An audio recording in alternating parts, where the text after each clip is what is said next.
And now I'd like to bring up somebody that I am in awe of for sure, and that's Shazia Manus, who is the SVP of Experience Capabilities at CUNA Mutual Group, and she's going to talk to us about I Can Do It. So Shazia, please join us to the stage.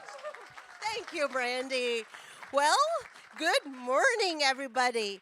Well, first of all, I think my topic will be the power of I, so please don't brand me as a narcissist. I'm going to get to that. And my friend Samantha is going to come in and wrap it up with power of we.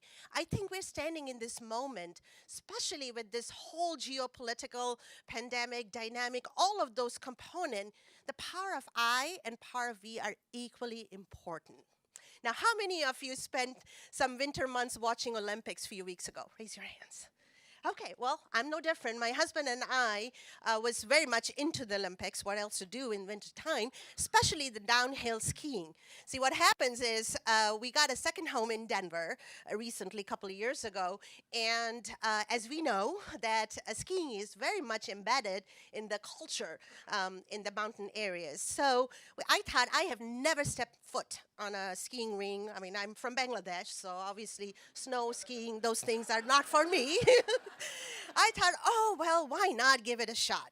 All I can tell you that careening down on a mountain on two skinny sliver of wood looks much easier. They make it look much easier than what it is. And while I was so excited and really inspired by those Olympic athletes to go out and try a new skill, I am certain the day on that bunny hill, the charade and the scene I made was worthy of winning a medal, just not gold. So that's for sure. Now, that being all said, that while I was watching these Olympic athletes pursue their lifelong ambition, what I started to really think this analogy of business transformation as a team sport, something that each and every one of you in this room are thinking at so many different levels. It is absolutely true. A lofty idea of transforming and reinventing a business definitely takes a village. It takes a team. However, we cannot underestimate the impact of one courageous soul to really put their hard work and sweat labor to really lead the team through it. I mean, just think about that. It is that much important. Now, I also believe that exceptional athletes are not born, they're developed, and I think all of you agree with me with that as well. Now, certain leadership qualities are certainly innate. However, every leader, every point of their journey takes the time to invest and refine their skill. Almost have to. Just look back in your own career. You almost have to. It's just not. And for some, it may seem like selfish that you're taking the time to really invest and develop and be going into that reflection, but I don't think so. I certainly don't think so, and I want to reflect on that just a bit. Pause for a second and ask each and every one of yourself, am I that person who can lead the team in moving the immovable mountain? I don't know about you, but in the last course of 2 years, as Brandy said, that we as a leader, we have put all our skills at different levels of test.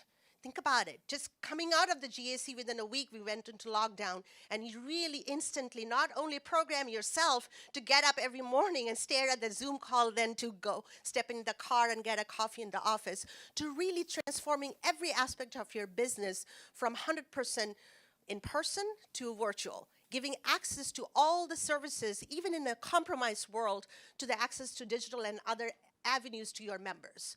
You also had to think about leading the team, embracing the culture of inclusivity and diversity.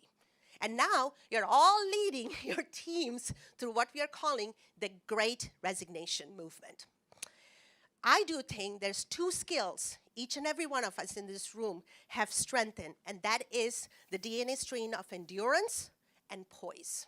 But we cannot stop there, because the monumental shift that stands right before us, based on where we stand today at this very moment, the next 5 years, the 10 years, 15 years, we don't even know what that will be. But all I know, it will not be same, and the work has to start here and now, today. Now, here's the thing. I was reflecting on that the exceptional leaders are always seem to be found in this confluence of self-actualized ambition and humility. When you think about it, each of you are leaders. I mean, there's 10, 20, 30, 40. I'm looking at Maurice's and Brett and Chuck. I mean, you think about it, the moment that spark came into you, how did it really get started? It really got started from the moment that you had an ambition and you used humility and you used power of influence and leverage to bring people along to the journey you stand here today. And our work doesn't end there. And I'm kind of thinking, I happened to stumble into this TED Talk. How many of you seen the TED Talk, The First Follower? If you haven't, I really, some of you are nodding your head. Watch it. It is phenomenal. It is about a person who joins in a movement sparked by an individual. As the speaker, Derek Sievers, essentially says, one lone nut willing to stand out and be ridiculed. So the talk centers around a home video of a teenage boy who just starts out a dance shirtless in a public area.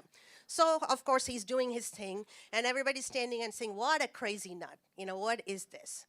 And then after several moments, one person joins in and starts doing the same thing, takes off their shirt and dancing. Everybody's going to keep watching. Now, as Derek says, now we have two nuts doing the same thing, right? But pretty goes on few more moments, few minutes, and then the whole darn gang joins into that. So the story behind this is the moment the first follower joins, that lone nut is transformed into a leader. Think about that. And when the first follower joins the lone nut necessarily embraces them as their equal. And at that point, it is not about the leader anymore. It is about the team. And all it takes is that one lone nut and that first follower, a ton of risk to putting yourself out there, and a lot of courage. Now, as leaders, we all know with any time you're putting out there with a crazy idea or a new revolution or a spark of anything, there will be speculation. There will be naysayers. There's going to be, so you have to have the courage. And the reality is there are inevitable risk in what you're doing. And that's part of the journey. Now, as I look back in my own career, I started in banking, went into payments, cards, analytics, and now I'm in insurance and investment, really learning. I really feel like I consider myself as a beginner's mind, and I really want to invest in my time in honing those things. And I never want to forget two things, is humility and that self-actualized ambition. So I have this mantra that I'm going to share with you, is three-legged stool, only to spark the thinking on each of our part as we leave this room here. First, I truly believe, as we are in legacy insurance, I've in financial services environment for more than 2.5 decades, we embrace this mindset of scarcity. We do. And why we do it? Because of size, success, age, whatever you want to call it. We are afraid to lose what we have been successful in. It's that mindset. So shifting mindset means a mindset of abundance. Abundance thinkers continually feel there is enough resources, enough wealth, enough opportunities for everybody to make something out of them. And that takes practice. And here's the thing, because I like to look at data to support everything I do, there has been, research has been proved by those who approach their work and life with an abundance mindset really infuses increased self-efficacy, and which is directly correlated to increasing resilience to stress, life ambition, and healthy lifestyle. So mastery exploration takes something skilled. It could be a freaking skiing, I guess, that you don't know how to do it. Meditation, I don't know, Python coding. Just try something at a personal level because it will stretch you to be that ambitious and also taking the risk. The second stool, second leg of that stool is truly that whole notion of curiosity. I don't know about you, but I do know that when I am curious about something I don't know, number one, I have to admit I don't know it. But the second, that's where the humility comes into play. But the second thing is it makes me less emotional and less biased because I am more rational to ask questions. Why? Why? Why? So curiosity doesn't necessarily mean there are a ton going on in this world. So how many of you are really curious to really spend little 10, 15 minutes in a week to really study NFT space? That's my curiosity right now. So I'm spending at least 20 minutes every week to really not only learn, but understand how it will transform auto buying experience, insurance, financial, payments, transaction. Do I know the answer yet? No, but I'm gonna darn find that out. So find a topic around curiosity and dig in. The third one is disrupt. And disruption is not necessarily to disrupt a product or come up with a shiny thing. It probably is at some point, but start with, again, self. We all have our own daily rut. Get out of it. You know it. What are the habits, the routines? What are the things you typically pick up? Pick up a magazine you never picked up to read about. Portable Restroom Operator magazine. There is one, trust me. What it really does, it gets you interested, it gets you engaged. And my whole thought and hope is that as we leave, and if each and every one of us can stand up and say, hey, I'm gonna be audaciously curious, and I am going to be taking the time to disrupt my routine and my normal autopilot mode and behaviors. And more importantly, I will embrace abundance mindset. I truly believe anything is possible because impossible is a word only to be found in the dictionary of the fools, and I don't think we are fools. So yes, we can. So let's go do it. Thank you.